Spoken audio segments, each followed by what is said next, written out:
Maraming nagpaparamdam ngayon para manligaw sa kapamilya A-lister na si Catherine Bernardo. Ito ang kinumpirma mismo ng ina ni Catherine na si Min Bernardo sa eksklusibong panayam sa kanya ni MJ Felipe sa On-Q ng ABS-CBN News noong March 29, 2025. Diretsa ang tanong ni MJ kay Mommy Min, may nanliligaw kay Catherine. Marami. Mabilis ang pagtango ni Mommy Min sabay sabing, syempre naman. Ang pangit ba naman ng anak ko kung walang manliligaw, hindi ba? Dugtong ni MJ, tsaka single naman siya, single naman si Kath. Pagsang-ayon ni Mommy Min, oo, single naman siya. Min Bernardo on Catherine's love life. Sa usapin pa ring love life, tinanong si Mommy Min kung suportado ba niya ang anak pagdating sa pagpili nito ng mamahalin. Ayon sa ina ng aktres, noon pa man ay malaki na ang tiwala niya kay Catherine sa mga desisyong ginagawa nito sa buhay, lalo na pagdating sa love life. Hinahayaan daw niya ang aktres mamili at magdesisyon kung sino ang kanyang gugustuhin at mamahalin. Ngunit hindi naman daw ibig sabihin nitong hindi na siya makikialam kung sakasakaling may makita siyang mali sa mga desisyon ng anak. Saad ni Mommy Min, hinahayaan ko lang siya pero nandyan pa rin ako sa side na bumubulong, hindi tamaan, hindi okay yan, mga ganon. Pero at the end of the day, mahirap kasi sa isang nanay na may sinasabi ka pero hindi ka pinakikinggan. Ngayon, ina-accept ko na lang na, sesh na nga, matanda ka na, ikaw na magdesisyon by your own. Pero sana isipin mo 100 times kung sino man yan, ano man yan, kasi mahirap magkamali.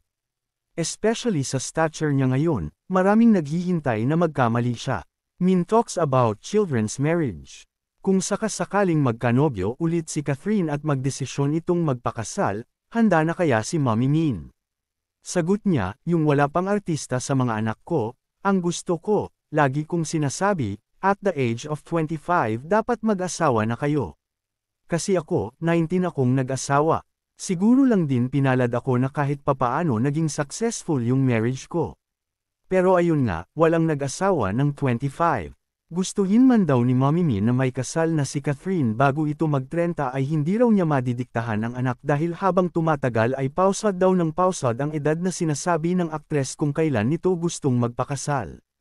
Noong March 26, 2025 ay nagdiwang si Catherine ng kanyang ika-29 na kaarawan. Ani Mommy Min, si Kath, sabi niya last year siguro mga 33, tapos pausad ng pausad. Nung isang araw narinig ko nga, 34 daw. Sabi ko nga sa kanya, may expiration ang babae hindi sila katulad ng lalaki. Catherine's RUMORED suitors.